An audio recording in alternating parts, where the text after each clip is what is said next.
Hello friends, welcome to IAS PCS Kendra. Friends, इस video में हम 71st बीपीएससी नोट सीरीज के अंतर्गत आर्थिक सर्वेक्षण एंड बजट की बात करने वाले हैं, जिसके अंतर्गत बिहार एंड यूनियन दोनों के आर्थिक सर्वेक्षण एंड बजट को आप देख पाएंगे। चलिए बिना किसी देरी के इस वीडियो को हम शुरू करते हैं, एक एक करके सारी बातों को डिस्कस करते हैं। और हाँ, नोट्स की बात करें तो डिस्क्रिप्शन बॉक्स में टेलीग्राम चैनल का भी लिंक दिया हुआ है, तो आप जाकर वहाँ से उस चैनल का सब्सक्रिप्शन भी ले सकते हैं।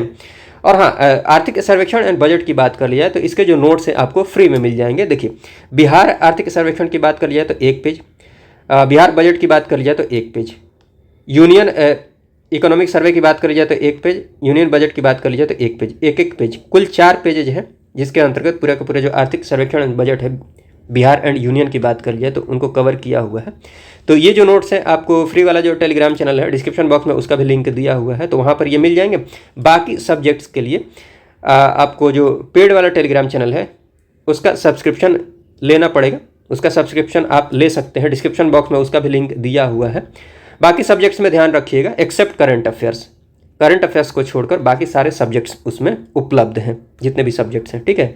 और निश्चित रूप से जितने भी सब्जेक्ट्स के नोट्स हैं आप देखिए, अंत समय में, आखिरी समय में क्या होता है, ऐसा लगता है कि आप पढ़े हुए हैं लेकिन सब भूल रहे हैं, ठीक है। ऐसा लगता है कि सब भूल रहे हैं, जितना पढ़े हुए हैं सब भूल गए हैं, ठीक। तो निश्चित रूप से ये मान कर चलिए, नोट्स पढ़ने के बाद आपको सारी चीज़ें याद होती हुई दिखेंगी और कॉन्फिडेंस भी एक आएगा, एक कॉन्फिडेंस आएगा कि हाँ आपको सारी चीज़ें पता है, ठीक है। और कॉन्फिडेंस बहुत ज़रूरी होता है एग्ज़ाम के पहले।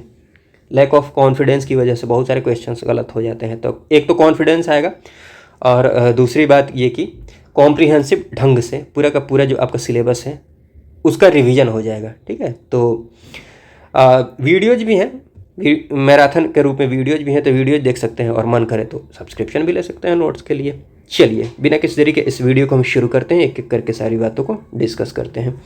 देखिए, बिहार आर्थिक सर्वेक्षण 2024-25 की बात कर लिया तो, और हाँ ये बात तो आपको पता ही होगी कि आर्थिक सर्वेक्षण जो होता है सामान्यतः इसको बजट से एक दिन पहले पेश किया जाता है। तो सबसे पहले तो हम आर्थिक सर्वेक्षण की बात कर लेते हैं, उसके बाद बिहार बजट की भी बात करेंगे। और हाँ, जो केंद्रीय आर्थिक सर्वेक्षण एंड केंद्रीय बजट है उनकी भी बात हम करने वाले हैं। चलिए बिना किसी तरीके इस वीडियो को हम शुरू करते हैं, एक एक करके सारी बातों को डिस्कस करते हैं। देखिए, बिहार आर्थिक सर्वेक्षण 2024-25 की बात कर लीजिए तो ये पेश किया जाता है 28 फरवरी 2025 को। तो ये डेट थोड़ा सा ध्यान रख लीजिएगा, किनके द्वारा पेश किया जाता है, उप मुख्यमंत्री सह वित्त मंत्री सम्राट चौधरी के द्वारा। तो ये 17वीं बीपीएससी में प्रश्न पूछ भी लिया गया था, तो ये बात तो आपको वैसे ही पता होगी। बाकी इस आर्थिक सर्वेक्षण की बात कर ली जाए तो 19वां आर्थिक सर्वेक्षण है, क्योंकि पहली बार देखिएगा, पहली बार 2006-07 के लिए पेश किया गया था सुशील मोदी जी के द्वारा, तो ये बात आप ध्यान रख सकते हैं। बाकी इस आर्थिक सर्वेक्षण की बात कर ली जाए तो इसमें कुल 14 अध्याय हैं, तो ये नंबर जरूर ध्यान रख लीजिएगा। उसके बाद बिहार के जीएसडीपी की बात कर लिया, बिहार की जो जीएसडीपी है, ग्रॉस स्टेट डोमेस्टिक प्रोडक्ट, सकल राज्य घरेलू उत्पाद, जीएसडीपी की बात देखिए 2023-24 इसलिए लिखा गया है क्योंकि ये बात आपको पता होगी कि आर्थिक सर्वेक्षण जो है ये 2024-25 का है, तो इसमें जो डेटा यूज किया गया होगा 1 साल पहले का यूज किया गया होगा, ठीक है। आर्थिक सर्वेक्षण जो होता है उसमें सामान्यतः 1 वर्ष पहले का डेटा यूज किया जाता है, उससे पुराना डेटा भी यूज किया जा सकता है और किया जाता है, तो इसमें आपको कन्फ्यूज नहीं होना है। जहाँ पर आपको विशेष ध्यान देना है वो ध्यान देने वाली बात है इधर, ये सारी बातें हैं, ठीक है। तो आप यहाँ कंफ्यूज नहीं होइएगा।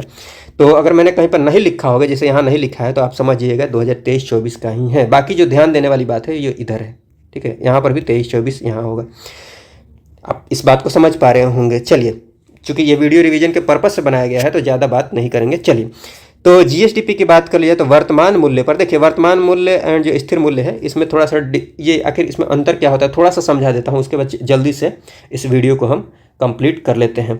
देखिए, वर्तमान मूल्य एंड स्थिर मूल्य को समझने के लिए आप ऐसे समझ लीजिए। चलिए चीनी के एग्जाम्पल से मैं आपको समझाने की कोशिश करता हूँ। देखिए, अभी तक जो बेस ईयर लिया जाता रहा है 2011-12, उसके अकॉर्डिंग अगर बात करें, मान लेते हैं कि 2011-12 में चीनी की जो कीमत थी, 1 केजी चीनी की कीमत 20 रुपये थी, ठीक है। और मान लेते हैं कि आपने 100 केजी चीनी का उत्पादन किया था, तो टोटल प्राइस कितनी हो जाएगी 2011-12 में? 2000 रुपये। इस बात को आप समझ पा रहे होंगे। लेकिन करंट प्राइस की बात करें, वर्तमान मूल्य की बात करें, तो वर्तमान में देखिए, उत्पादन तो मान लेते हैं कि आपने 100 यूनिट का ही किया है, 100 केजी चीनी का ही उत्पादन किया है, लेकिन वर्तमान में चीनी की जो प्राइस है, राउंड फिगर में ले लेते हैं, 40 ले लेते हैं, ठीक है, 40 ले लेते हैं, तो कितना हो जाएगा? 4000 रुपये, ठीक है, इस बात को आप समझ पा रहे होंगे। देखिए करंट प्राइस पर ये जो प्राइस है ये बढ़ जा रही है। यहाँ पर देखिए ये 2000 है, यहाँ 4000 है, लेकिन उत्पादन की बात कर लिया तो उत्पादन दोनों जगह बराबर ही है। ठीक है, इस बात को आप समझ पा रहे होंगे। लेकिन यहाँ पर क्या है, यहाँ पर नीचे यहाँ करंट प्राइस पर क्या है, महंगाई बढ़ गई है, तो इसमें इन्फ्लेशन ऐड हो जाता है वर्तमान मूल्य की बात करें तो। ठीक है, तो इस बात को आप ध्यान रख सकते हैं। बाकी जो डेटा है वो डेटा इंपॉर्टेंट है, उनको आप ध्यान रख लीजिएगा। मैंने आपको थोड़ा सा इसलिए समझा दिया है ताकि आपको कन्फ्यूजन नहीं हो कि आखिर, या फिर आपको डाउट नहीं हो कि ये जो वर्तमान मूल्य पर ज़्यादा क्यों दिखता है और स्थिर मूल्य पर कम क्यों दिखता है, तो इसमें इन्फ्लेशन वगैरह ऐड हो जाता है। चलिए, तो वर्तमान मूल्य पर बात कर लिया तो ये ध्यान रख लीजिएगा, मोबाइल नंबर के जैसा इसको ध्यान रखने की कोशिश कीजिएगा। बाकी ये परसेंटेज इंपॉर्टेंट है, प्रश्न यहीं से पूछा जाता है। हाँ, तो वर्तमान मूल्य पर जो GSDP रही है बिहार की, वो रही है 854,429, 854,429, तो ये आसानी से ध्यान रख सकते हैं। बाकी परसेंटेज ध्यान रख लीजिएगा, 14.5%। ठीक है, वर्तमान मूल्य पर। लेकिन सबसे इंपॉर्टेंट जो है ये है स्थिर मूल्य पर, स्थिर मूल्य पर सबसे ज़्यादा इंपॉर्टेंट है। तो देखिए स्थिर मूल्य पर बात करें GSDP 464,540, 464,540, ये जरूर ध्यान रख लीजिएगा, ये और ये।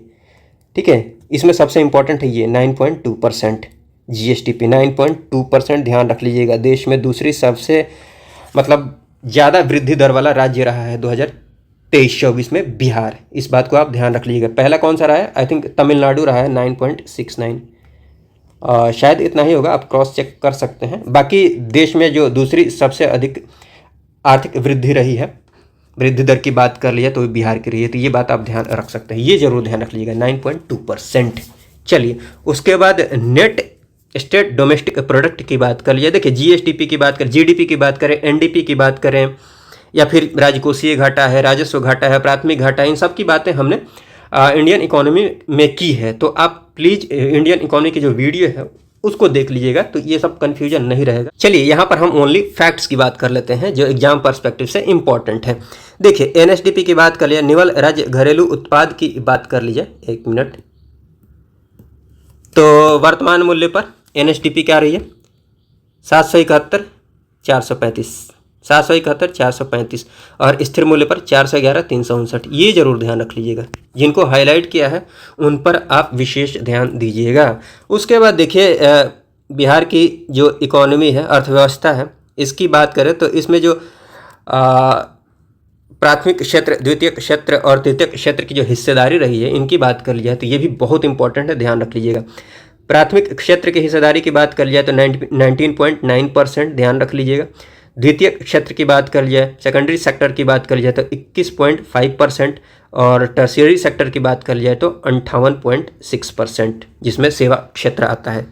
और प्राथमिक क्षेत्र की बात कर लीजिए तो विशेष रूप से आप, मुख्य रूप से आप जानते हैं कृषि एंड जो कृषि से संबंधित क्षेत्र हैं। ठीक है, हाँ, ये बात भी आप ध्यान रख लीजिएगा कि आखिर ये, चलिए हिस्सेदारी तो 19.9% की रही है, लेकिन वृद्धि कितनी हुई है पिछली बार से, 5.7% की वृद्धि हुई है, तो ये बात भी आप ध्यान रख लीजिएगा। प्राथमिक क्षेत्र की बात करें तो, वही द्वितीय क्षेत्र की बात करें तो 8.2% की वृद्धि हुई है, और टर्शियरी सेक्टर की बात करें तो इसमें 10.8% की वृद्धि हुई है।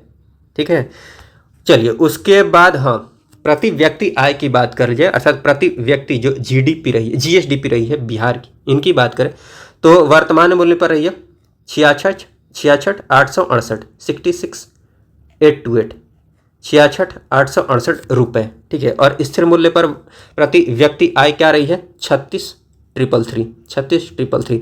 तो ये बिल्कुल आसान डेटा है, आप आसानी से ध्यान रख सकते हैं। हाँ, इसमें देखिएगा कि प्रति व्यक्ति GDP की बात करें तो सर्वाधिक जो प्रति व्यक्ति GDP रही है, मतलब प्रति व्यक्ति आय जो रही है, ये किसकी रही है, पटना की। जरूर ध्यान रख लीजिएगा, कितनी, 121,396, 121,396। ठीक है, दूसरे नंबर पर बेगूसराय रहा है, तीसरे पर मुंगेर रहा है, तो ये क्रम ध्यान रख लीजिएगा। उसके बाद सबसे कम जो प्रति व्यक्ति आय रही है, ये सबसे कम में रही है शिवहर, और ये ध्यान रख लीजिएगा 19,561, आय की बात करें तो 19,561। उसके बाद कम में देखिएगा, मतलब सबसे कम शिवहर, इससे थोड़ा ज़्यादा सीतामढ़ी, इससे ज़्यादा अररिया, तो ये बात आप ध्यान रख लीजिएगा। चलिए उसके बाद राजकोषीय प्रदर्शन के अंतर्गत जो प्राथमिक घाटा है, राजस्व घाटा है, राजकोषीय घाटा है, तो आप इंडियन इकोनॉमी वाली जो वीडियो है उसको देखिएगा तो ये सारी बातें आपको क्लियर हो जाएंगी। देखिए प्राथमिक घाटा की बात कर लीजिए, प्राइमरी डेफिसिट की बात कर लीजिए, इसमें सबसे इंपॉर्टेंट जो है ना ये है फिजिकल डेफिसिट, राजकोषीय घाटा। ये कितनी रही है? 35,660, 35,660, 35,660 परसेंटेज में जरूर ध्यान रख लीजिएगा, 4.2% फिजिकल डेफिसिट। ठीक है, 2023-24 में बिहार आर्थिक सर्वेक्षण 2024-25 के अकॉर्डिंग। देखिए ये बात मैंने अगर कहीं पर नहीं लिखी है तो आप समझिएगा 2023-24 का ही डेटा है। किस आर्थिक सर्वेक्षण के अकॉर्डिंग? 2024-25 के अकॉर्डिंग। पुराना डेटा भी यूज किया गया है कहीं पर, तो वो मैंने लिखा हुआ है, बाकी जहाँ ज़रूरत नहीं है वहाँ मैंने नहीं लिखा है। आपको जो ध्यान देना है वो इधर ध्यान देना है। ठीक है, चलिए उसके बाद देखिएगा, हाँ प्राथमिक घाटा की बात कर लीजिए तो ये बात भी आप देख सकते हैं, जैसे कि प्राथमिक घाटा रही 180-54 और परसेंटेज में बात करें तो जीएसडीपी का कितना रहा है? 2.1%। वही राजस्व घाटा की बात कर लिया तो राजस्व घाटा रहा है माइनस में, अर्थात घाटा नहीं हुआ है। ठीक है, माइनस में रहा अर्थात घाटा नहीं हुआ है। कितना रहा है? -0.3%। इसका मतलब घाटा नहीं हुआ है, इसका मतलब बच गया है, सरप्लस रहा है। सरप्लस को बोलते हैं अधिशेष। ठीक है, तो ये बात आप ध्यान रख लीजिएगा। उसके बाद चलिए, उसके बाद हाँ कुछ एक प्रोडक्शन की बात करें तो देखिएगा कि खाद्यान्न उत्पादन की बात कर लिया 2023-24 में जो कुल खाद्यान्न का उत्पादन हुआ है कितने टन का? 231.15 लाख टन। ठीक है, 231 लगभग 231 जरूर ध्यान रख लीजिएगा, 231 लाख टन। बाकी डेसिमल के बाद भी आप ध्यान रख सकते हैं, आसान डेटा है। तो ये खाद्यान्न उत्पादन ध्यान रख लीजिएगा। चावल वाला याद रख लीजिएगा लगभग 95 लाख टन। गेहूं वाला ध्यान रख लीजिएगा 73.07 लगभग 73 लाख टन। ठीक है, उसके बाद मक्का भी ध्यान रख सकते हैं, मांस है। मक्का की बात कर लिया तो 58.65 लाख टन ये उत्पादन हुआ है कुल। मांस की बात कर ली जाए तो लगभग 4 लाख टन। मछली की बात करें तो 8.73 लाख टन। अंडा की बात कर जाए तो लगभग ये 344 करोड़ अंडा का उत्पादन हुआ है। दूध की बात कर लिया तो 128.53 लाख टन। ठीक है, बाकी यहाँ पर देखिएगा कि चावल के उत्पादन में जो पहला जिला है वो कौन है? रोहतास रहा है। दूसरे नंबर पर औरंगाबाद रहा है, उसके बाद कैमूर रहा है। गेहूं की बात कर लिया तो गेहूं में भी रोहतास पहले नंबर पर है, उसके बाद मुजफ्फरपुर है, उसके बाद भोजपुर है। दाल की बात कर ली जाए तो पटना नंबर 1, उसके बाद दरभंगा है, फिर औरंगाबाद है। मक्का की बात करी जाए तो देखिए पूर्णिया इसमें पहले नंबर पर रहा है, उसके बाद दरभंगा है, उसके बाद कटिहार है।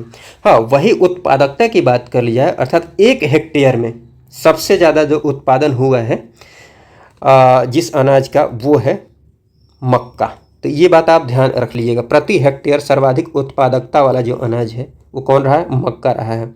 और ये बात तो आपको पता ही होगी कि बिहार जो है मखाना और लीची के उत्पादन में पहले नंबर पर है। तो उत्पादन में बिहार का जो पहला स्थान है किसका है?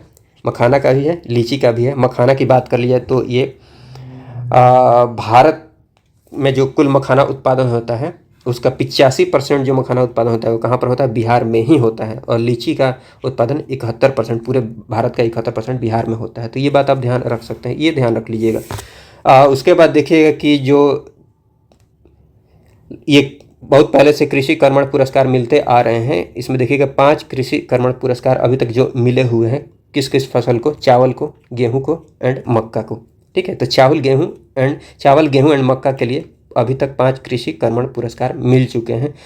बाकी देखिएगा कि फसल सघनता में सर्वाधिक जो फसल सघनता रही है सुपौल, सर्वाधिक जो शुद्ध बुआई वाला जो जिला रहा है, शुद्ध बुआई क्षेत्र वाला जिला वो कौन रहा है? भोजपुर तथा बक्सर रहा, लगभग 80% आप ध्यान रख सकते हैं। उसके बाद देखिएगा कि उद्यम क्षेत्र के अंतर्गत 11 चीनी मिलों में 19 चीनी मिलें ही चालू हैं, जिनके द्वारा जो प्रोडक्शन हुआ है लगभग हुआ है 68.77 लाख। तो ये आसान डेटा है, 6877। ठीक है, तो 68.77 लाख क्विंटल। तो ये बात आप ध्यान रख सकते हैं। बाकी ये देखिएगा कि पर्यटकों की बात करें तो कुल पर्यटक जो आए हैं कितने आए हैं? बिहार आर्थिक सर्वेक्षण 2024-25 के अकॉर्डिंग बात करें तो 821.33 लाख लगभग इतने पर्यटक आए हैं 2023 में। देखिए ये 23-24 का नहीं, उसके पहले का डेटा है। बाकी विशेष रूप से आपको इस पर ध्यान देना है, 821.33 लाख। उसके बाद देखिए श्रम रोजगार तथा कौशल वाला जो अध्याय है इसके अंतर्गत कुछ एक महत्वपूर्ण बातें हैं, जैसे कि पीरियोडिक लेबर फोर्स वाला जो सर्वे आता है, सावधिक श्रम शक्ति सर्वेक्षण, इसके अकॉर्डिंग अगर बात कर ली जाए तो बिहार की जो श्रम शक्ति सहभागिता दर जो रही है, लेबर फोर्स पार्टिसिपेशन रेट, तो रेट की बात करें जो दर रही है वो 55% रही है। तो ये बात आप ध्यान रख सकते हैं। बाकी ये भी आप ध्यान रख सकते हैं कि जो श्रमिक जनसंख्या अनुपात है ये लगभग 53.2%, बाकी ये ध्यान रख लीजिएगा 55% श्रम शक्ति सहभागिता दर। बेरोजगारी की दर 3% रही है, तो ये ध्यान रख लीजिएगा। उसके बाद देखिएगा सड़क घनत्व की बात करें तो 3167, तो ये ध्यान रख लीजिएगा। भारत में बिहार का तीसरा स्थान है। वही सड़क नेटवर्क के मामले में बिहार का स्थान जो है कितना है, 8वां स्थान है। और देखिएगा कि यहाँ पर परिवहन और संचार की बात करें तो इस क्षेत्र में जो वृद्धि हुई है 7.6% की वृद्धि हुई है, जो कि भारत में तीसरा स्थान रहा है। बिहार की अगर बात करें तो पहले पर यूपी रहा है, दूसरे पर कर्नाटक रहा है। उसके बाद देखिएगा कि परिवहन संबंधी अर्थात मोटर वाहनों के निबंधन की बात कर लिया, रजिस्ट्रेशन की बात कर ली जाए तो मोटर वाहनों के निबंधन में बिहार का स्थान 5वां रहा है, तो ये बात आप ध्यान रख लीजिएगा। बाकी देखिएगा कि बिहार में इंटरनेट की उपलब्धता की बात कर ली जाए तो बिहार के हर दूसरे व्यक्ति के पास इंटरनेट उपलब्ध है, तो ये बात आप ध्यान रख सकते हैं, हर दूसरे व्यक्ति के पास इंटरनेट की उपलब्धता है। और प्रति जो 100 व्यक्तियों पर उपलब्ध टेलीफोन है इसकी बात कर ली जाए तो 55.39, तो ये बात आप ध्यान रख सकते हैं, बाकी ये ध्यान रख लीजिएगा। उसके बाद ऊर्जा क्षेत्र के अंतर्गत देखिएगा कि प्रति व्यक्ति जो बिजली की खपत रही है राज्य की बात करें, बिहार राज्य की, तो ये कितनी रही है 363 यूनिट किलोवाट आवर, ठीक है, ये ध्यान रख लीजिएगा। 363 आसान डेटा है, इंपॉर्टेंट है, ध्यान रख लीजिएगा 363 यूनिट। सर्वाधिक जो बिजली की खपत हुई है सबसे ज़्यादा पटना, उसके बाद गया, उसके बाद मुजफ्फरपुर। सबसे कम की बात कर लिए तो शिवहर में सबसे कम। देखिए शिवहर की बात करें, आपको ये पता हो कि एरिया में सबसे छोटा जिला की बात करें तो एरिया के अकॉर्डिंग सबसे छोटा जिला जो है ये शिवहर है, जनसंख्या के अकॉर्डिंग शेखपुरा है, ये बात आपको पता होगी। तो उससे भी आप मोटा मोटी इन बातों को ध्यान रख सकते हैं। सर्वाधिक बिजली की खपत, हालांकि पटना की जनसंख्या ज़्यादा है, राजधानी है, तो यहाँ बिजली की खपत ज़्यादा होगी, तो आप पश्चिम चंपारण नहीं सोच लीजिएगा, क्योंकि सबसे बड़ा जिला जो बिहार का है वो कौन सा है, पश्चिम चंपारण, तो ऐसे नहीं सोच सकते हैं। बाकी छोटा जिला जो है यहाँ पर देखिएगा, शिवहर की बात करें तो चूँकि सबसे छोटा जिला है इसलिए यहाँ पर खपत कम हुई होगी, क्योंकि ये राजधानी या फिर कोई बड़ा शहर तो है नहीं। चलिए ये बात आप समझ पा रहे होंगे। हाँ, शिवहर के बाद देखिएगा अरवल है, अरवल में इससे ज़्यादा खपत शेखपुरा में। चलिए उसके बाद कुछ एक महत्वपूर्ण फैक्ट्स की बात कर लीजिए। आर्थिक सर्वेक्षण 2024-25 के अंतर्गत जो बात कही गई है उनकी बात करें तो देखिए यहाँ पर देखिएगा कि मनरेगा के तहत जो जॉब कार्ड जारी किए गए हैं तो इनकी संख्या में अभी कमी आई है, तो ये बात आप ध्यान रख सकते हैं। डेटा से ज़्यादा बात, मतलब इसमें जो डेटा है इस डेटा से ज़्यादा इम्पॉर्टेंट बात ये है कि इसमें कमी आई है। ये स्टेटमेंट्स वाले क्वेश्चन में इस लाइन को यूज किया जा सकता है, ठीक है। असल में हुआ क्या है, देखिए 2019-20 वाला जो टाइम पीरियड है इसमें देखिएगा कि इतने जॉब कार्ड जारी किए गए थे 171.6 लाख। वही देखिएगा 2023-24 में घट के कितना हो गया है, 136 लाख पर आ गया है, ठीक है। तो आपको विशेष रूप से ध्यान रखना है वो ये कि मनरेगा के तहत जॉब कार्डों की संख्या जो है इनमें कमी आई है। बाकी देखिएगा कि जीविका दीदियों के द्वारा जो प्रोडक्शन किया जा रहा है उनकी अगर बात कर लिया तो जीविका महिलाओं के द्वारा जो भी कृषक प्रोडक्शन है, कृषि से संबंधित जो उत्पादन किया जा रहा है, तो कृषि उत्पादों का जो ब्रांड नाम है उस ब्रांड का नाम आप ध्यान रखिएगा, ग्रीन डिलाइट्स। और शहरी जनसंख्या में सबसे ज़्यादा जो वृद्धि हुई है, सर्वाधिक वृद्धि की बात कर लिया तो ये पटना में हुई है 2011 से लेकर 24 की अगर बात कर लिए तो 2011 जनगणना की बात नहीं हो रही है, ये आर्थिक सर्वेक्षण की बात हो रही है, ठीक है। तो ये ध्यान रख लीजिएगा, शहरी जनसंख्या में सर्वाधिक वृद्धि पटना, उसके बाद गया। पाइप से जो पेयजल पहुँचाया जा रहा है इसकी अगर बात कर ली जाए तो अभी तक सितंबर 2024 तक की बात कर ली जाए तो लगभग ये इतने परिवारों तक ये पहुँचाया जा चुका है, 18.87 लाख परिवार तक, ठीक है। उसके बाद देखिएगा, हाँ, स्मार्ट सिटी मिशन की बात कर लिया है तो इसके तहत जो 4 शहरों पर काम किया जा रहा है वो कौन कौन सा है, पटना है, भागलपुर है, मुजफ्फरपुर है, बिहार शरीफ है, तो ये नाम ध्यान रख लीजिएगा, पटना, भागलपुर, मुजफ्फरपुर, बिहार शरीफ। और उसके बाद देखिएगा जो व्यावसायिक बैंक है या फिर क्षेत्रीय ग्रामीण बैंक की बात कर ली जाए, देखिए बिहार में मतलब मार्च 2024 तक की बात कर ली जाए तो जो NPA रहा है, नॉन परफॉर्मिंग एसेट्स, गैर निष्पादित परिसंपत्तियाँ, मतलब आपको पता होगा एनपीए के बारे में, आपको पता होगा कि देखिए जब कोई लोन लिया जाता है तो 90 दिनों तक जब कोई ब्याज नहीं दिया जाता है तो उस राशि को एनपीए घोषित कर दिया जाता है। ठीक है, तो व्यावसायिक बैंकों की बात कर लिया तो इनका जो एनपीए है कितना रहा है 5.9%, और वही क्षेत्रीय ग्रामीण बैंक की बात कर लिया तो 23.8%। तो ये बात आप ध्यान रख सकते हैं। बाकी जन्मकालीन जो जीवन संभाव्यता की बात कर लीजिए, लाइफ एक्सपेक्टेंसी की बात कर लीजिए, 2016 से 20 तक का ये डेटा है, तो इसकी बात कर ली जाए तो ये 69.5 वर्ष। ठीक है, तो ये ध्यान रख लीजिएगा। और महिलाओं की बात कर लिया तो 69 वर्ष। ठीक है, ये दोनों बातें आप ध्यान रख लीजिएगा। उसके बाद ये बात तो आपको पता है कि बिहार में बाल बजट का जो निर्माण किया जाता है कब शुरू किया जाता है 2013-14 से। और हरित बजट की बात कर ली जाए तो 2020-21 से, और ये प्रश्न पूछ भी लिया गया था। ठीक है, तो ये बात आप ध्यान रख सकते हैं। बाकी उसके बाद देखिए कि 5 साल तक के बच्चों में जो ठिगनापन है, बौनापन जो है, ये पहले 48.2% था, तो इसमें कमी आई है। तो ये बात भी आप ध्यान रख लीजिएगा। डेटा ध्यान रहे तो ध्यान रख लीजिएगा, बाकी ये जरूर ध्यान रख लीजिएगा कि कमी आई है। ठीक है, 42.9% हो गया। उसके बाद कम वजन वाले बच्चों के मामले में भी देखा जाए तो इसमें भी कमी आई है। 43.9% से घटकर कितना हो गया 41%। बाकी कमी आई है, ये लाइन जरूर ध्यान रख लीजिएगा।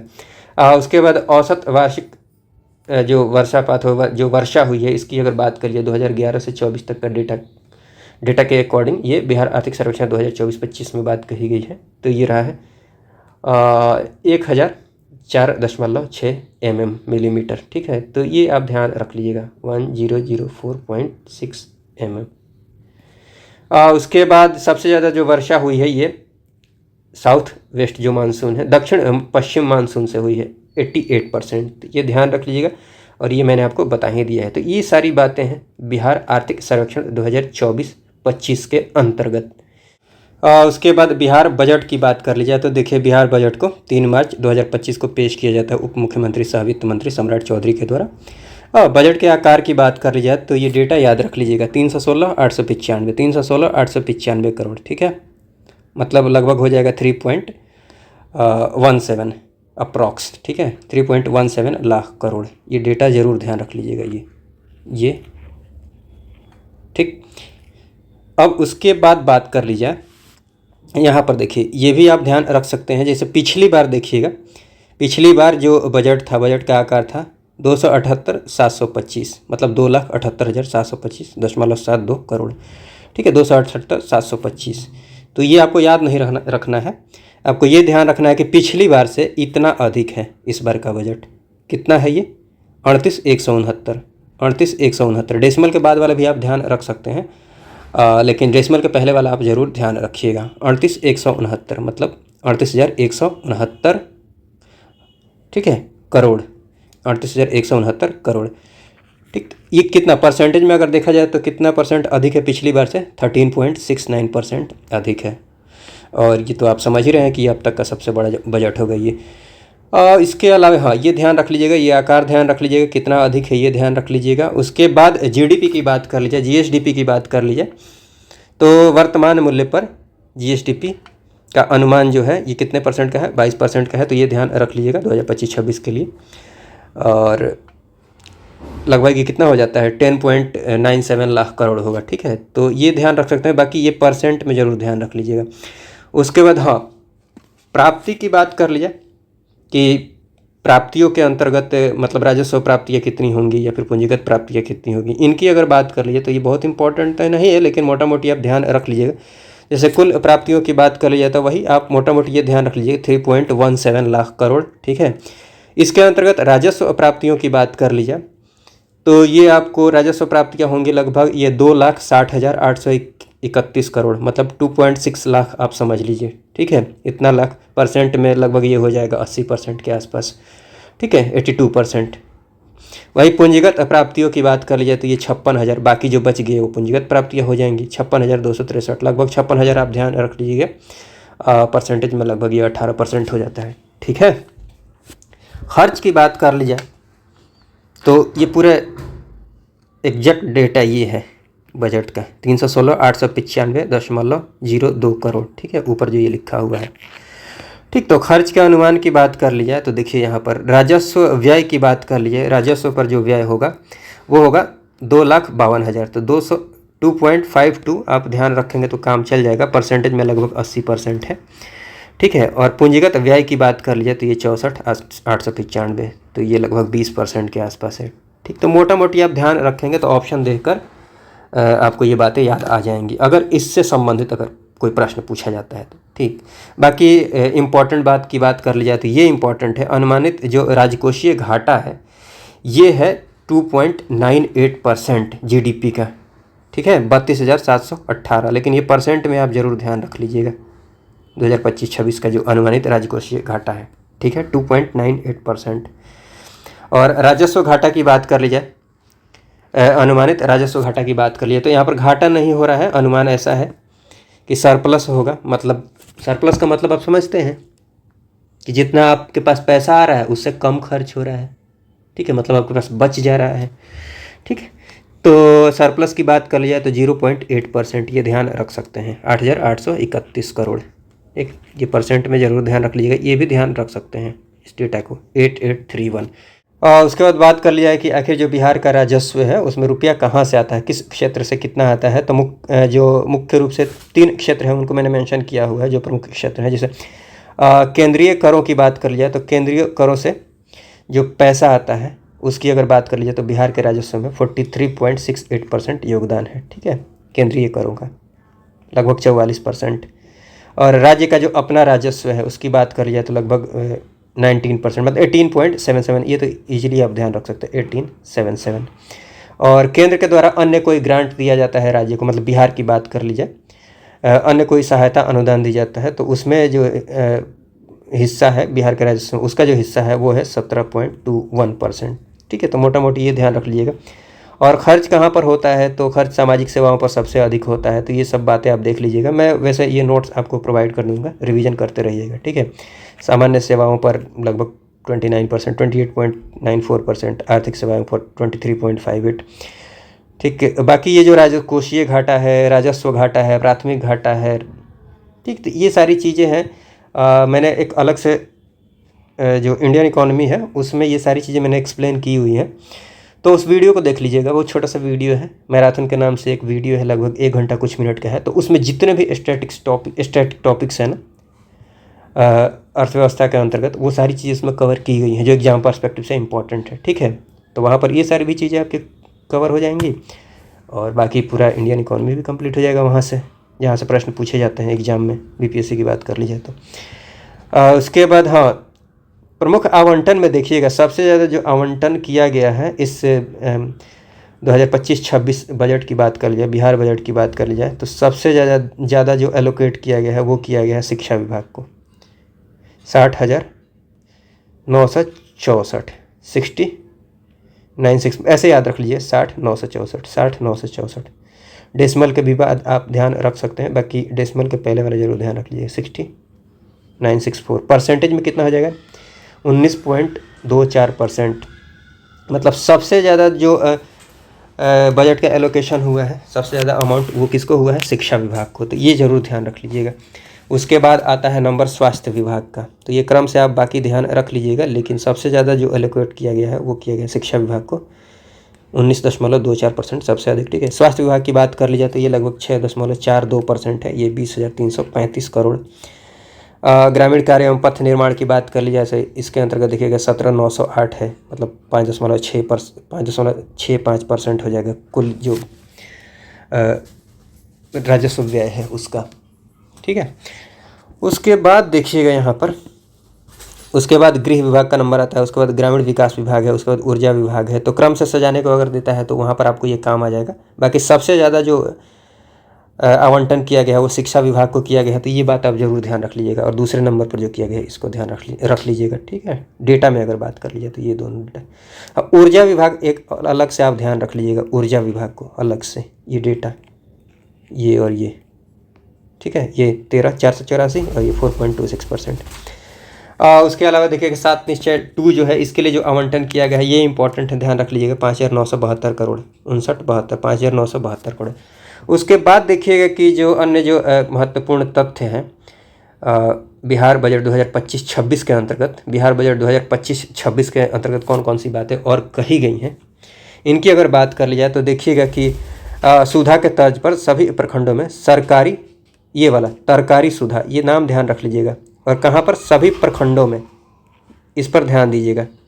मान जिला यूज किया जा सकता है, ठीक है, पंचायत यूज किया जा सकता है, लेकिन यहाँ पर क्या यूज किया गया है, प्रखंड, इसलिए इस पर ध्यान दीजिएगा। तो सभी प्रखंडों में तरकारी सुधा आउटलेट खोला जाएगा, ठीक है, किसके द्वारा, बिहार राज्य सब्जी प्रसंस्करण एवं विपणन फेडरेशन के द्वारा, ठीक है, ये बात कही गई है इस बजट में। इसके अलावा बजट में बात कही गई है जैसे 302 प्रखंडों में सरकारी सहकारी समिति के गठन की बात कही गई है। इसके अलावा देखिए कि सभी पंचायतों में, ध्यान दीजिएगा यहाँ पर, सभी पंचायतों में गरीब कन्या विवाह मंडप बनाए जाने की घोषणा की गई है।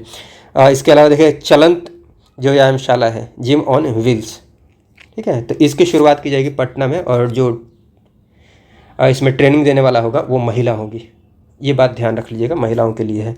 और उसके बाद देखिएगा कि सभी शहरों में, ध्यान दीजिएगा, सभी शहरों में महिलाओं के लिए स्थापित किया जाएगा पिंक टॉयलेट सभी शहरों में, ठीक, तो इस पर फोकस कीजिएगा।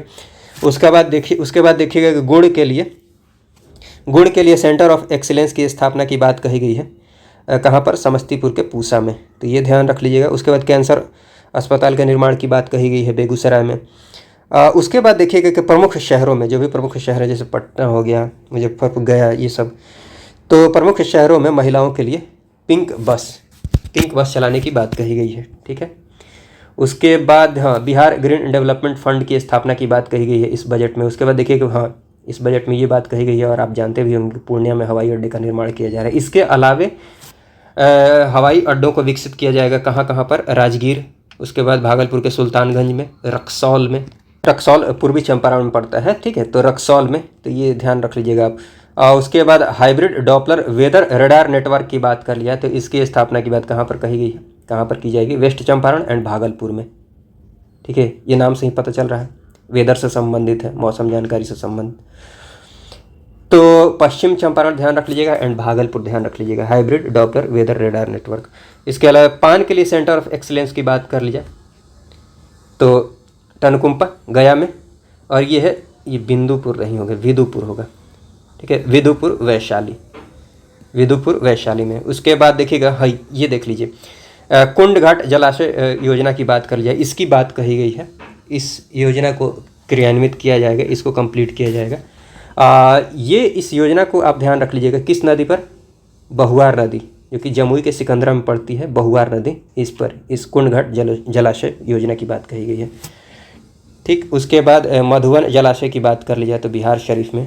उसके बाद देखिए कि पटना नगर निगम को वाटर प्लस सिटी घोषित किया गया है। वाटर प्लस सिटी उनको कहा जाता है जहाँ पर जितने भी वेस्ट वाटर निकल रहे हैं, जितने भी गंदा पानी निकल रहा है, उसका अच्छे से निस्तारण हो पाता है, अच्छे से उसका मतलब ट्रीटमेंट हो पाता है, ताकि कोई भी वाटर पॉल्यूशन नहीं हो, ठीक है।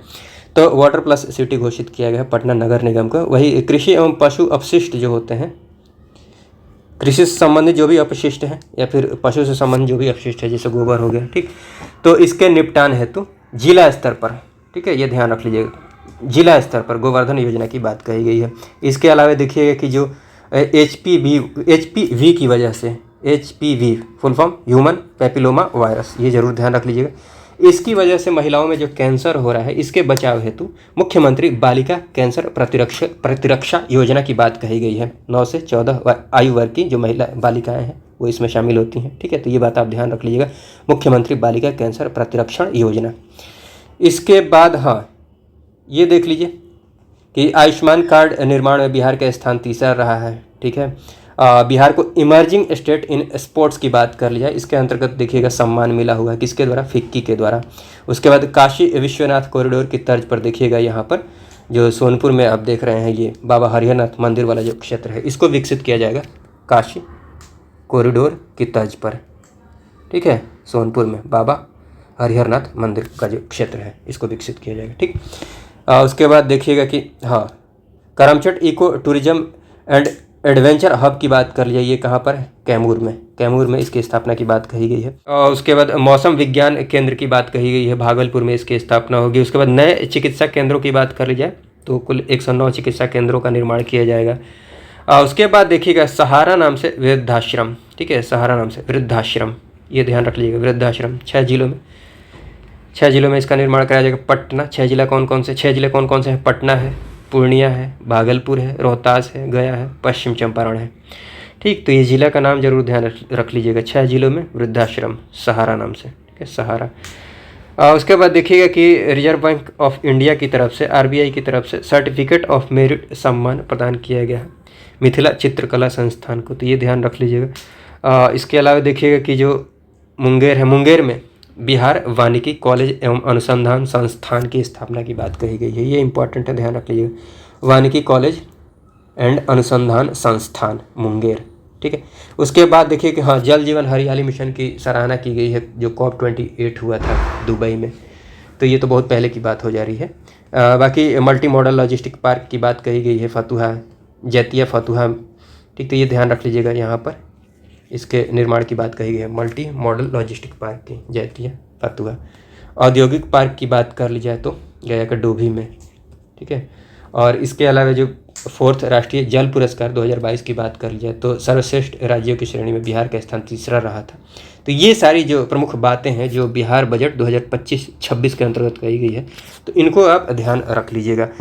इसके बाद आइएगा आप, इसके बाद हम बात करते हैं, देखिए यहाँ पर आ जाता है केंद्रीय बजट। केंद्रीय बजट की बात कर ली जाए तो ये 1 फरवरी 2025 को ये बजट पेश किया जाता है वित्त मंत्री निर्मला सीतारमण जी के द्वारा, ठीक है। और इनके द्वारा ये लगातार 8वीं बार बजट पेश किया गया है, लगातार 8वीं बार, तो ये बात भी आप ध्यान रख सकते हैं। और थीम क्या होता है, अगर केंद्रीय बजट की बात कर ली जाए तो थीम होता है सबका विकास। अब इसके अंतर्गत देखिएगा कि विकसित भारत के लिए सबका विकास थीम है, तो विकसित भारत के लिए जो 6 सिद्धांतों की बात कही गई है, इसमें कहा गया है कि गरीबी से मुक्ति, तो ये ध्यान रख लीजिएगा, गरीबी ध्यान रख लीजिएगा। इसके अलावा देखिएगा कि 100% अच्छे स्तर की स्कूली शिक्षा की बात कही गई है, मतलब गरीबी की बात कही गई है, शिक्षा की बात कही गई है। इसके अलावा देखिएगा कि बेहतरीन, सस्ती एवं सर्वसुलभ स्वास्थ्य सेवाओं तक पहुंच की बात कही गई है, अर्थात स्वास्थ्य की बात कही गई है। गरीबी, शिक्षा, स्वास्थ्य, ये ध्यान रखिएगा। उसके अलावा देखिएगा कि 100% कुशल कामगार के सार्थक रोजगार की बात कही गई है, गरीबी, शिक्षा, स्वास्थ्य, रोजगार की बात कही गई है। इसके बाद देखिएगा कि आर्थिक गतिविधियों में 70% महिलाएं होंगी, मतलब महिलाओं की भागीदारी की बात कही गई है, ठीक है। गरीबी, शिक्षा, यहाँ पर आ जाइए, गरीबी है, शिक्षा है, स्वास्थ्य है, रोजगार है, महिलाएं हैं। और उसके बाद देखा जाए तो हमारे देश को food basket of the world, ठीक है, फूड बास्केट मतलब भोजन का बास्केट, ऑफ द वर्ल्ड पूरी दुनिया का, तो food basket of the world बनाने वाले किसान की बात कही गई है, किसानों के उत्थान की बात कही गई है। तो विकसित भारत के लिए जो 6 सिद्धांत की बात कही गई है, इनमें अगर देखा जाए तो देखिए, गरीबी की बात कही गई है, गरीबों की बात कही गई है, शिक्षा की बात कही गई है, स्वास्थ्य की बात कही गई है, रोजगार की बात कही गई है, महिलाओं की बात कही गई है, किसानों की बात कही गई है। तो ये जरूर आप ध्यान रख लीजिएगा, गरीब, शिक्षा, स्वास्थ्य, रोजगार एंड किसान, महिलाएं, ठीक है।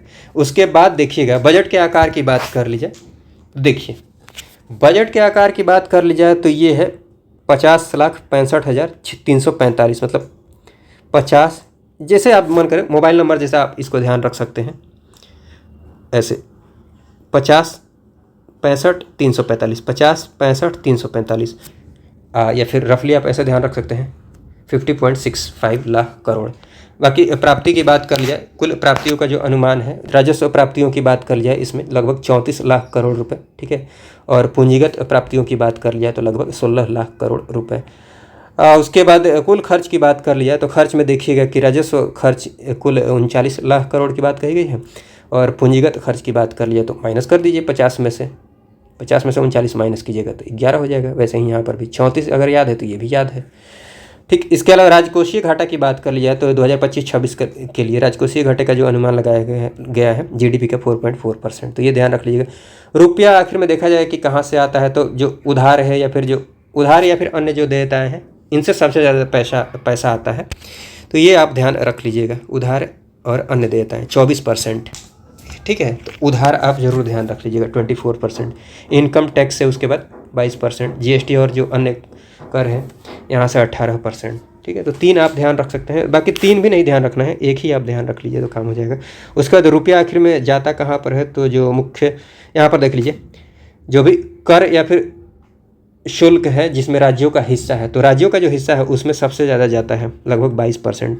कर और जो भी शुल्क है राज्यों का जो हिस्सा है केंद्र के पास, उसका सबसे ज़्यादा योगदान है, मतलब जो रुपया जाता है उसमें सबसे ज़्यादा जाता है 22%। उसके बाद ब्याज अदायगी में जो ब्याज दिया जाता है, जो लोन वगैरह लिया गया है, तो ब्याज को पे करने में लगभग 20%। और बाकी जो केंद्रीय योजनाएं हैं, सेंट्रल गवर्नमेंट की जो योजनाएं हैं, योजनाओं में लगभग 16%। ठीक, तो ये सारी बातें हैं। उसके बाद बात कर लिया, हाँ, विकास के जो 4 इंजन है ये महत्वपूर्ण है। विकास के 4 जो प्रमुख इंजन है, एक तो कृषि है, दूसरा इंजन एमएसएमई है, तीसरा इंजन निवेश है, चौथा इंजन निर्यात है। तो विकास के जो 4 इंजन है, ये चारों इंजन आप जरूर ध्यान रख लीजिएगा। पहला हो जाएगा कृषि, दूसरा एमएसएमई, तीसरा निवेश, चौथा निर्यात। कृषि के अंतर्गत देखिएगा कि प्रधानमंत्री धन धान्य कृषि योजना की बात कही गई है, तो यहाँ पर आपको ये ध्यान रखना है, यहाँ पर प्रधानमंत्री धन धान्य कृषि योजना, इसमें जो कम उत्पादकता वाले ज़िले हैं उनको शामिल किया गया है। ठीक है, तो ये ध्यान रखना है, कम उत्पादकता वाले 100 जिलों को शामिल किया गया है इस योजना के अंतर्गत। ठीक है, जिससे कि लगभग 1.7 करोड़ किसान लाभान्वित होंगे। तो ये जरूर ध्यान रख लीजिएगा दोनों बातें।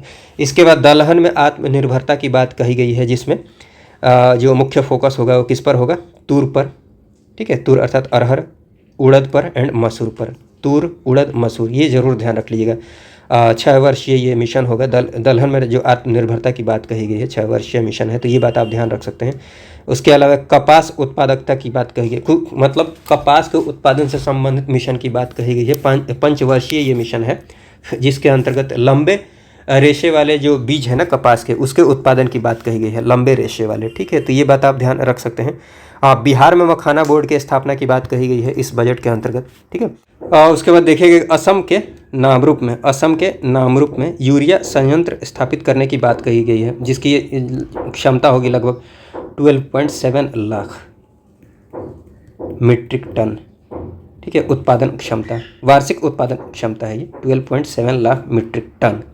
ठीक है, तो असम के नामरूप में, तो ये ध्यान रख लीजिएगा, यूरिया संयंत्र स्थापित करने की बात कही गई है। इसके अलावा देखिएगा किसान क्रेडिट कार्ड की बात कर लीजिए, तो इसकी लिमिट है, इसको बढ़ाकर 3 लाख से 5 लाख कर दिया गया है। ठीक है, किसान क्रेडिट कार्ड के माध्यम से जो ऋण प्रदान किया जाएगा, जिसकी लिमिट होगी 5 लाख अब कर दी गई है। 5 लाख खर्च कर सकते हैं उस क्रेडिट कार्ड से अब किसान, पहले 3 लाख लिमिट थी, अब 5 लाख है। ठीक है, तो ये कुछ एक महत्वपूर्ण बातें हैं। इसके अलावा दूसरा जो इंजन है एमएसएमई, इसके अंतर्गत देखिएगा कि हाँ, खाद्य प्रसंस्करण के लिए बिहार में राष्ट्रीय खाद्य प्रौद्योगिकी उद्यमशीलता एवं प्रबंधन संस्थान की स्थापना की बात कही गई है, तो ये बात आप ध्यान रख लीजिएगा। इसके अलावा देखिएगा कि इसके अंतर्गत एमएसएमई की परिभाषा को फिर से यहाँ पर संशोधित किया गया है। तो इसमें जो संशोधन हुआ है देख लीजिए, 1 करोड़ तक के निवेश की बात कर लिया, सूक्ष्म के अंतर्गत आते थे 10 करोड़, लघु के अंतर्गत, और 50 करोड़ निवेश मध्यम के अंतर्गत। लेकिन अब क्या किया गया है कि इसको 2.5 गुना बढ़ा दिया गया है, मतलब जो पहले 1 था वो 2.5 करोड़ हो गया है। ठीक है, 2.5 करोड़ सूक्ष्म के अंतर्गत। लघु की बात कर ली जाए तो 2.5 गुना बढ़ाइएगा तो 25 हो जाएगा, इसमें 2.5 गुना बढ़ाइएगा तो 125 हो जाएगा। 2.5, 25, 125, ये ध्यान रख लीजिएगा, ये पहले से 2.5 गुना बढ़ा दिया गया, ये जरूर ध्यान रख लीजिएगा। टर्नओवर की बात कर ली जाए तो देखिए यहाँ पर पहले 5 था सूक्ष्म के अंतर्गत, और लघु की बात कर लिया तो 50 था, मध्यम की बात कर लिया तो 250 था। इसको डबल कर दिया गया है, अब 5 से डबल करके क्या कर दिया गया, 10 हो गया है। तो सूक्ष्म उद्योग के अंतर्गत, उद्यम के अंतर्गत देखिएगा 10 करोड़ तक का टर्नओवर अगर उसका हो। ठीक है, और लघु के अंतर्गत 100 करोड़ का, और मध्यम के अंतर्गत 500 करोड़ का। ठीक है, ये टर्नओवर हो गया, ये निवेश हो गया। निवेश के अंतर्गत ये सारी बातें हैं, टर्नओवर के अंतर्गत ये सारी बातें हैं। यहाँ पर 2.5 गुना बढ़ाया गया है पहले से, यहाँ पर 2 गुना बढ़ाया गया है, तो ये बात भी आप ध्यान रख लीजिएगा। इसके अलावा तीसरी योजना के अंतर्गत निवेश की बात कर ली जाए तो इसके अंतर्गत कुछ एक महत्वपूर्ण बातें हुई हैं। जैसे देखिएगा कि अगले 5 वर्षों में सरकारी स्कूलों में 50,000 अटल टिंकरिंग लैब की स्थापना की बात कही गई है, जिसमें आपको पता है कि जो स्कूली छात्र होते हैं, जो स्टूडेंट होते हैं, उनको प्रैक्टिकल नॉलेज दिया जाता है। ठीक है, तो प्रैक्टिकल नॉलेज को बढ़ाने के लिए 50,000 अटल टिंकरिंग लैब की स्थापना की बात कही गई है। इसके अलावा देखिए भारतीय भाषा पुस्तक योजना, ये ध्यान रख लीजिएगा। भारतीय भाषा पुस्तक योजना, इसमें क्या किया जाएगा भाई, स्कूल और उच्चतर शिक्षा के लिए भारतीय भाषा में मतलब डिजिटल पुस्तकें प्रोवाइड की जाएंगी। भारतीय भाषा में कैसी पुस्तकें, डिजिटल पुस्तकें प्रोवाइड की जाएंगी भारतीय भाषा पुस्तक योजना के अंतर्गत। ठीक है, जितनी भी महत्वपूर्ण बातें हैं ना बजट के अंतर्गत उनको मैंने अच्छे से कवर किया हुआ है। और उसके बाद देखिएगा कि सभी जिला अस्पतालों में डे केयर कैंसर केंद्र की स्थापना की बात कही गई है, जिसमें देखिएगा 2025-26 में 200 केंद्रों को शामिल किया गया है, 200 केंद्र। ठीक है, तो ये बात आप ध्यान रख लीजिएगा। और इसके अलावा देखिएगा कि जल जीवन मिशन के अंतर्गत देखिए 100% कवरेज प्राप्त करने के लिए ये जो मिशन है इसका विस्तार करके 2028 तक कर दिया गया है। आई थिंक अभी तक की बात कर जाए तो लगभग 80 या 85%, अगर कहीं पर मैं अगर गलत हो रहा हूँ तो आप करेक्ट कर सकते हैं। 80 या 85% ऐसा ही कुछ है, शायद 85% है, अगर मैं गलत हूँ तो आप करेक्ट कीजिएगा। ठीक है, तो जल जीवन मिशन की बात कर जाए तो 100% कवरेज प्राप्त करने के लिए इसका विस्तार कर दिया गया है 2028 तक। तो ये इंपॉर्टेंट है, बाकी ये इंपॉर्टेंट है, ये जरूर ध्यान रख लीजिएगा कि इसका विस्तार 2028 तक किया गया। इसके बाद देखिएगा विकसित भारत के लिए परमाणु ऊर्जा मिशन की बात कही गई है। परमाणु ऊर्जा मिशन के अंतर्गत देखिएगा 2047 तक परमाणु ऊर्जा का जो लक्ष्य है, परमाणु ऊर्जा से जो ऊर्जा का उत्पादन होगा इसका लक्ष्य रखा गया है 100 गीगावाट। ठीक है, और 2033 तक स्वदेशी रूप से विकसित कम से कम 5 SMR, ठीक है, स्मॉल मॉड्यूलर रिएक्टर की बात कही गई है। ठीक है, इसकी बात कर लिया है तो देखिए SMR की बात कर लिया तो इसकी जो उत्पादन क्षमता होती है 300 मेगावाट तक। ठीक है, 300 मेगावाट तक इसकी उत्पादन क्षमता होती है। जिसकी उत्पादन क्षमता 300 मेगावाट तक होती है अब वो SMR के अंतर्गत आते हैं। ठीक, तो ये बात आप ध्यान रख सकते हैं। बाकी 2033 तक स्वदेशी रूप से विकसित कम से कम 5 SMR की बात कही गई है, 5 SMR विकसित किए जाएंगे। ठीक है, स्मॉल मॉड्यूलर रिएक्टर की बात कही गई। ठीक है, उसके बाद उड़ान क्षेत्रीय संपर्क योजना की बात कर लीजिए। उड़े देश का आम नागरिक, उड़ान योजना के अंतर्गत 120 नए गंतव्यों को शामिल किया गया है, तो ये बात ध्यान रख सकते हैं। बिहार में ग्रीनफील्ड एयरपोर्ट की स्थापना की बात कही गई है। इसके अलावा हाँ, मिथिलांचल में पश्चिमी कोशी परियोजना की बात कही गई है। ठीक है, इसके लिए वित्तीय सहायता प्रदान की जाएगी। और उसके बाद ये इंपॉर्टेंट है, ध्यान रख लीजिएगा, ज्ञान भारतम मिशन की बात कर ली जाए तो इसमें 1 करोड़ से अधिक पांडुलिपियों को शामिल किया गया है। पांडुलिपि जो हाथ से लिखा हुआ रहता है, तो 1 करोड़ से अधिक पांडुलिपियों को शामिल किया गया है। और पांडुलिपियों के सर्वेक्षण, दस्तावेजीकरण, मतलब पहले के जो पांडुलिपि है जो हाथ से सब लिखे हुए हैं उनको नष्ट होने से बचाने के लिए उनका सर्वेक्षण, दस्तावेजीकरण और संरक्षण के लिए, ठीक है, इस मिशन को प्रारंभ किया गया है। तो ये बात आप समझ पा रहे होंगे। बाकी ये ध्यान रख लीजिएगा, ज्ञान भारतम मिशन, ठीक है, 1 करोड़ से अधिक पांडुलिपियों को शामिल किया गया। पांडुलिपि आप ध्यान रख लीजिएगा, ज्ञान भारतम मिशन, ठीक है, पांडुलिपि। और उसके बाद देखिए शीर्ष जो 50 पर्यटन स्थल है, इनकी अगर बात कर ली जाए तो शीर्ष 50 पर्यटन स्थलों को राज्यों की भागीदारी से चैलेंज मोड के माध्यम से विकसित किया जाएगा। और उसके बाद चौथे इंजन निर्यात के अंतर्गत देखिएगा कि अंतर्राष्ट्रीय व्यापार के लिए डिजिटल जो सार्वजनिक संरचना की बात कही गई है, ये नाम ध्यान रख लीजिएगा, Bharat trade net, BTN, Bharat trade net. ठीक है, ये जरूर ध्यान रख लीजिएगा। बाकी देखिएगा कि बीमा क्षेत्र के लिए, बीमा क्षेत्र में देखिएगा फॉरेन डायरेक्ट इन्वेस्टमेंट की बात कर लीजिए तो पहले जहाँ पर 74% तक इन्वेस्टमेंट किया जा सकता था, निवेश किया जा सकता था, इसको बढ़ाकर कर दिया गया 100%। ठीक है, बीमा क्षेत्र के लिए FDI को 74% से बढ़ाकर 100% कर दिया गया है, तो ये बात आप ध्यान रख सकते हैं। बाकी जो बजट के अंतर्गत देखिएगा तो जो टैक्स स्लैब है इसको संशोधित किया गया है। इसमें देखिएगा कि 12 लाख रुपए तक की आय होगी उसमें कोई टैक्स नहीं देना पड़ेगा। ठीक है, बाकी स्लैब की बात कर लिया तो 0 से अगर 4 लाख, हाँ 12 लाख से अगर अधिक हुआ तो 12 लाख तक रुपए हैं सालाना तो कोई टैक्स नहीं देना पड़ेगा। लेकिन 12 लाख से अधिक हुए तो देखिए 0 से 4 लाख पर कोई टैक्स नहीं लगेगा, 4 से 8 लाख पर 5%। ठीक है, ये ध्यान दीजिएगा, 8 से 12 लाख पर 10%,